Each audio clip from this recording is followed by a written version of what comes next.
Versailles a plus de secrets qu'il n'y paraît. Le château et son parc ont accueilli l'an dernier 7,5 millions de visiteurs. La plupart d'entre eux sont passés, sans le savoir, à côté d'un bijou d'architecture. Tout près du Petit Trianon, dans ce bâtiment discret, se trouve le théâtre de Marie-Antoinette, trop fragile pour être ouvert au public. La salle de petite dimension peut accueillir une centaine de spectateurs.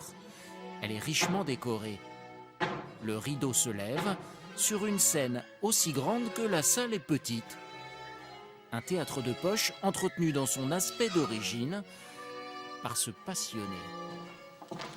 Ce dispositif de décor est tel qu'il existait au temps de Marie-Antoinette en 1780, pour être précis de 1780 à 1785.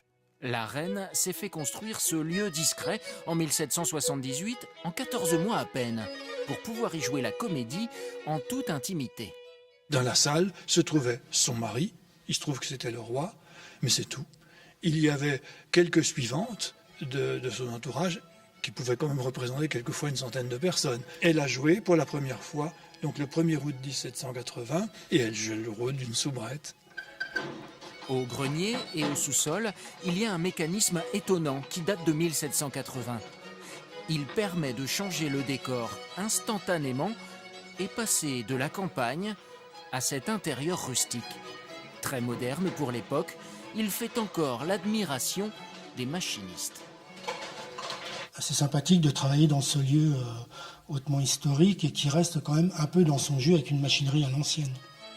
Si la peinture de la voûte du plafond n'est pas d'origine, les décorations, elles, ont plus de 200 ans. Tout est en trompe-l'œil.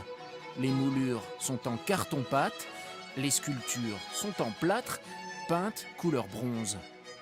Pour construire son théâtre, la reine avait promis d'être économe.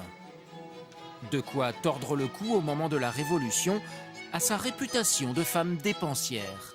Les députés de l'Assemblée nationale sont venus le 5 octobre 1789 ici voir le petit théâtre où on disait qu'il y avait de l'or partout et ils ont, paraît-il, été très étonnés en voyant qu'effectivement il y avait un peu de dépenses mais que la France pouvait parfaitement supporter ce genre de dépenses.